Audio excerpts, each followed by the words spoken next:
حضرت شاہ شرافت علی میاں رحمۃ اللہ علیہ کرامات و خرق عادات کے اظہار سے بالکل خوش نہیں ہوتے تھے، بلکہ اپنے حالات و معاملات کو پوشیدہ رکھنے کی کوشش فرماتے رہتے تھے۔ پھر بھی آپ کی ذات محمودہ صفات سے دن رات کرامات کا ظہور ہوتا رہتا تھا۔ یہ تصرف تو آپ کا عام تھا، جس کو آپ کے جتنے مرید ہیں سب جانتے تھے کہ مرید ہونے کے خیال سے ہی آپ کی طرف رجوع ہوتے ہی مزاج کی سختی اور برائی دور ہو جاتی تھی اور اپنی تمام برائیاں اور کوتاہیاں نظر کے سامنے آ جاتی تھیں۔ اصل میں یہی سب سے بڑی کرامت ہے کہ مخلوق فسق و فجور چھوڑ کر حق تعالی کی طرف متوجہ اور راغب ہو جائے اور لوگوں کے دلوں سے کدورت و سختی دور ہو جائے۔ اللہ کی مخلوق کو راہ راست پر لانا ہی اولیاء اللہ کا کام ہے، اس لیے اللہ تعالی ان کو غیبی طاقت عطا فرماتا ہے کہ لوگوں کی مشکل کشائی اور حاجت روائی و اصلاح فرمائیں۔ لہٰذا چند واقعات کشف و کرامات جو برادران برگزیدہ معتقدان کامل صحیح العقیدہ سے نہایت تحقیق و تصدیق کے ساتھ سننے میں آئے ہیں یا خود دیکھے ہیں بیان کیے جاتے ہیں۔ حضرت شاہ محمد ثقلین میاں حضور رحمت اللہ علیہ فرماتے ہیں کہ ایک موقع پر شاہ شرافت میاں رحمت اللہ علیہ ککرالہ شریف میں تشریف فرما تھے۔ پڑوس کی ایک عورت آپ کی خدمت میں حاضر ہوئی اور عرض کرنے لگی کہ حضور صبحوں سے میرے والد پر سکرات موت طاری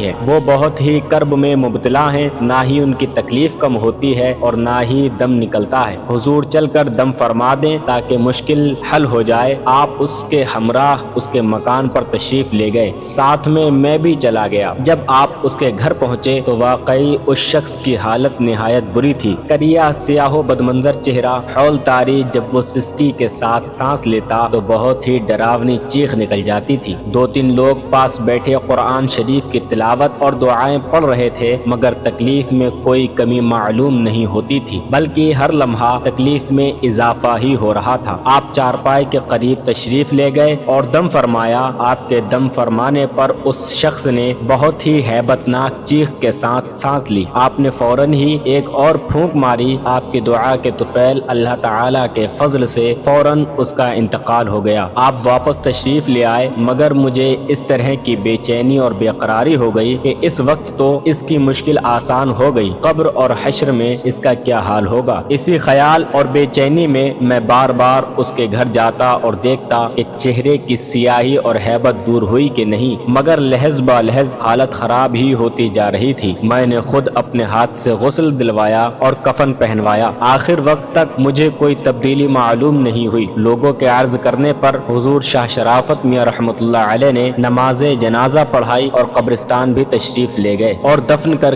چلے آئے۔ میں بھی ساتھ ہی واپس آ گیا۔ جب میں گھر آ کر لیٹا، رات کے 11 بجے ہوں گے، تھوڑی ہی دیر ہوئی ہوگی، کیا دیکھتا ہوں کہ میں اس کی قبر پر کھڑا ہوں۔ دو فرشتے عذاب کر رہے ہیں۔ فرشتوں کی شکلیں بہت ہی ڈراونی تھیں، بڑی بڑی سرخ آنکھیں جیسے آگ کے گولے ہوں۔ فرشتے ہاتھ میں بہت بھاری ایک ایک گرز لیے ہوئے ہیں۔ فرشتے پوری قوت سے گرز مارتے، جس وقت وہ گرز صاحب قبر پر پڑتے تو گرزوں میں سے آگ جھڑتی، جس سے پوری قبر آگ کی چنگاریوں سے بھر جاتی۔ وہ بہت زور سے چیخ پڑتے، جیسے ہی وہ چیختے ویسے ہی میرے منہ سے بھی چیخ نکل جاتی۔ گھر کے سب لوگ میری چارپائی پر جمع ہو گئے اور پوچھنے لگے کیا بات ہے۔ میں نے کچھ بتانا مناسب نہ سمجھا اور کہہ دیا کچھ بات نہیں، ایسے ہی خواب دیکھ لیا تھا۔ تھوڑی ہی دیر گزری ہوگی کہ پھر وہی منظر نظر کے سامنے آ گیا۔ پھر میری چیخ نکل گئی۔ گھر والے لوگ چارپائی پر بیٹھے ہی تھے، سب نے مجھے پکڑ لیا۔ پھر تو یہ عالم ہو گیا کہ جہاں 5-7 منٹ گزرے دیکھوں کہ قبر پر کھڑا ہوں، جیسے ہی صاحب